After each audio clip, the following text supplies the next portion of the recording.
मैं हूँ ज़लज़ला कैन, ये शान है और वो मंटू है। इंसान आखिर होते कौन है? मैं चेक कर रहा था, मेरा तो कान है, नाक है, हाथ है, तो फिर हम कैसे इंसान नहीं? और इस कौम का हर बच्चा बनेगा वो इंसान जो इकबाल का शाहीन है। इकबाल ने पॉलिसी की वायलेशन की। वो पार्क में हमारे स्कूल के बच्चों को ट्यूशन दे रहे हैं।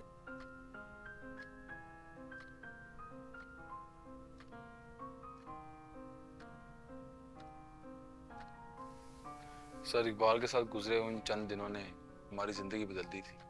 और मैं महरूम ही रह गई। आप तो पहले ही जीनियस थी मैडम। खान भाई ने जब पूछा था कि हम इंसान नहीं, तो क्या सर इकबाल ने कभी बताया कि इंसान आखिर होते कौन है? तो आपको नहीं पता मैडम कि इंसान कौन होते हैं? यही तो इल्म है हमारा कि बड़े बड़े पीएचडी डॉक्टर से भी पूछो कि इंसान क्या है, उसकी हकीकत क्या है, नहीं बता सकते। जैसे सर इकबाल ने हमें समझाया था, वैसे आज तक मैं यही कोशिश कर रहा हूँ कि इंसान बन जाऊँ। भाई प्लीज बताएं ना, क्या समझाया था उन्होंने?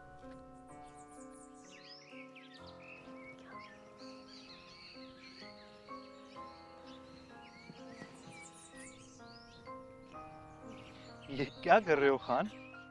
फिर आपने बोला था ना हम इंसान नहीं है, और मैं चेक कर रहा था, मेरा तो कान है, नाक है, हाथ है, तो फिर हम कैसे इंसान नहीं? देखो, दो बातें। पहली बात तो ये कि क्या ये सब चीजें जानवरों के पास नहीं? तो इसका मतलब वो हैवान है और हम इंसान। और सर अब देखें, जानवरों के पास अक्ल नहीं होती, हमारे पास है ना, जिससे हम लोग सोच समझ के काम करते हैं। एक्सीलेंट। देखो, दूसरी बात ये कि जैसे अभी आपने कहा कि मेरा आँख, मेरा हाथ, मेरा कान, और आपने बोला कि मेरी अकल, सब चीजों में ये मैं, क्या है ये मैं जो इस मैं को कंट्रोल करती है? मैं हूँ ज़लज़ला कैन, ये शान है और वो मंटू है। और मैं इकबाल। अच्छा, मगर ये मैं की हकीकत क्या है? सर कंफ्यूज है, खुल के बताइए।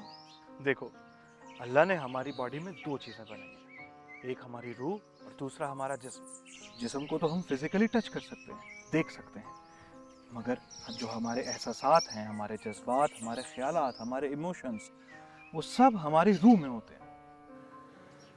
वो कैसे? अगर मैं आपसे पूछूं कि तुम्हारा इल्म कहाँ है? दिमाग में। खान, क्या तुम अपनी अम्मी से प्यार करते हो? जी बिल्कुल। क्या आप हमें या हम सबको ये दिखा सकते हैं? नहीं, तो फिर ये सब किधर स्टोर होती है?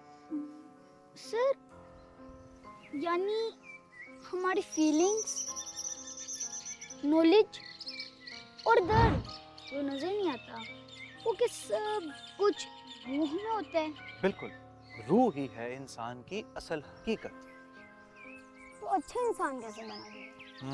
देखो, जैसे हेल्दी बॉडी के लिए हेल्दी फूड की जरूरत होती है, बिल्कुल वैसे ही अच्छी रूह के लिए अच्छी ग़िज़ा की जरूरत होती है।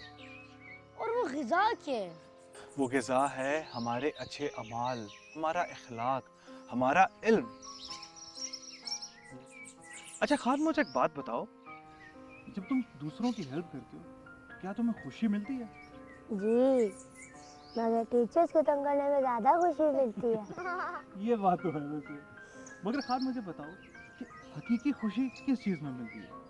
सर असल खुशी तो किसी को हेल्प करके मिलती है, लेकिन हम लोग टीचर्स वगैरह को तंग सिर्फ फन के लिए करते हैं। लेकिन हम सबको भी कभी कभी अफसोस होता है ना?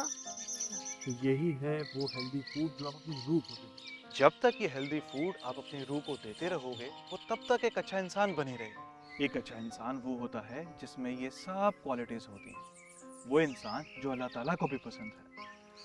अगर ये सब ना हो तो हम सिर्फ जानवर हैं, हमारे पास सिर्फ बॉडी रहती है, ये सिर्फ जानवर।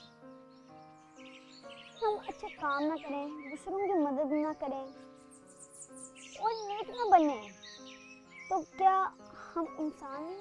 हम भी दो पैर वाले जानवर हैं। बिल्कुल नहीं, हम में और उनमें कोई फर्क नहीं। जिस तरह से वो खाते पीते और सोते हैं, बिल्कुल वैसे ही।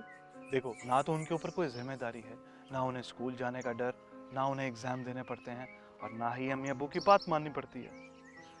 सिर्फ 2 पैरों वाले जानवर ही तो हैं।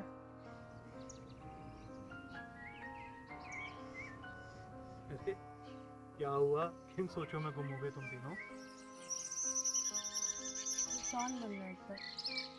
सर ये अब हमारा चाहिए। अब हम बनेगा इंसान। Come on यार, give me hug, come on, come on। अरे यार, इंशाल्लाह तुम सब बनोगे और इस कौम का हर बच्चा बनेगा। वो इंसान जो इकबाल का शाहीन है, वो इंसान जिसके लिए अल्लाह ताला ने अंबिया भेजे ताकि वो हमें सिखा सकें।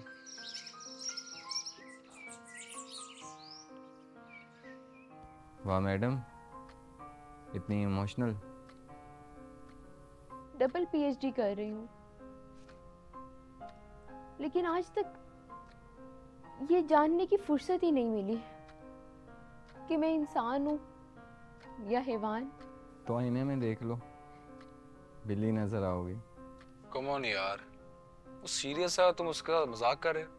सॉरी यार महक, मैं इस मुआशरे में रहते हुए ये दावा नहीं कर सकता कि मैं एक अच्छा इंसान हूँ। कहीं ना कहीं अपने अंदर तो हवानियत है। शान भाई, सर इकबाल क्यों चले गए? इस मुल्क को जरूरत थी उनकी। क्या हुआ आखिर उनके साथ? महक, उनके साथ वही हुआ जो हर हक परस्त के साथ होता है।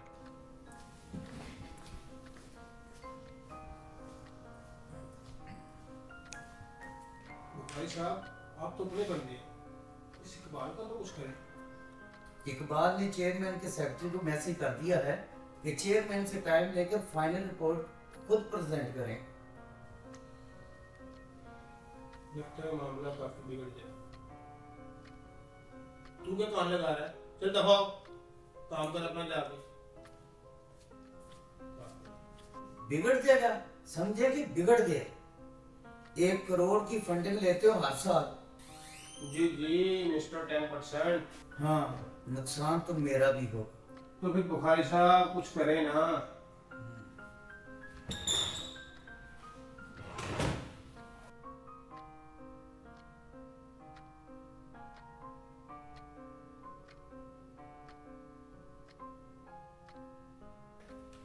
एक करोड़ की फंडिंग ना मिले तो स्कूल चलेगा? मुश्किल है तो ये फिर मूंगफलियां दे रहे हो। सर, डबल कर देते हैं। अगर तुम्हारी फंडिंग में 1 करोड़ से 2 करोड़ कर दूं तो फिर? बुखारी साहब क्यों मजाक कर रहे हो? यहाँ 1 करोड़ के लाले पड़े हैं और आप 2 करोड़ की बात कर रहे हैं।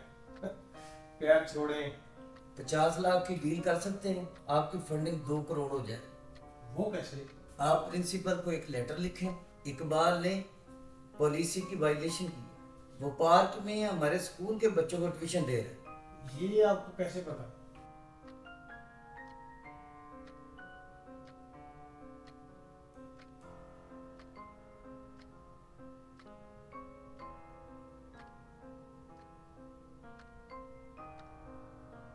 ये इनको लेटर के साथ दीजिए। बुखारी साहब कमाल के बंदे हैं। पहले 50 लाख दे देंगे, दे देंगे। मुझे पूरा एडवांस चाहिए। बुखारी साहब अब इतना अर्जेंट मैं कैसे कर सकता हूँ? कुछ तो टाइम लगेगा ना। चलिए ठीक है, मैं शाम को घर आ जाता हूँ। देखें बुखारी साहब, ये तो इकबाल की वायलेशन है ना, मगर जो रिपोर्ट इकबाल ने बनाई है उसमें तो हम ही मुजरिम है ना। क्या दरी साहब, इन 50 लाख से मेरे अकेले का पेट भर जाएगा? मतलब चेयरमैन साहब वो भी? इसलिए तो कह रहा हूँ इकबाल को बाहर करें और इसकी रिपोर्ट से नतीजा निकाल लेंगे कि स्कूल की फंडिंग कम होने की वजह से स्टैंडर्ड कम हो गया, बजट डबल कर दे। बुखारी साहब क्या दिमाग है आपका? आपकी तो वजीर आजम जैसी सोच है। आप तो मुल्क के प्रेसिडेंट बनेंगे, ये पक्की बात है। अच्छा, तुम 50 लाख का इंतजाम करो, चेयरमैन ने एडवांस ही लेना है और एनजीओ सैलरी देता है ऑन बुक, ऑफ बुक नहीं चलेगी, ठीक है? मगर बुखारी साहब इस इकबाल का पक्का कोई सलूशन निकालना पड़ेगा। परेशान ना हूँ, वो स्कूल में तो क्या लाहौर और कराची में भी वो नजर नहीं आएगा।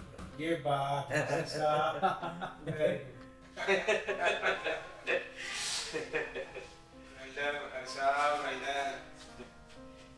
यार वैसे तुझे कैसे पता चला कि उस दिन क्या हुआ अंदर? मुझे सर इकबाल ने बताया था और उन्हें रोशन पियन ने, जो सारी बातें सुन रहा था और उसी को साथ ले गए रात को खारी घर पेमेंट कराने। इट्स टू मच, इतना ज्यादा करप्शन। जब तालीम में नुक्स हो ना तो नतीजा फासिद निकालता है। करप्शन नहीं रुक सकती जब तक तालीमी निज़ाम ना ठीक हो जाए। बिल्कुल। लेकिन सर इकबाल ने काउंटर क्यों नहीं किया चेयरमैन को? और चेयरमैन ने क्या किया उनके साथ? उनको यूके भेज दिया। जब सर इकबाल मुझे मिले थे यूके में तो उन्होंने बताया था इस बारे में।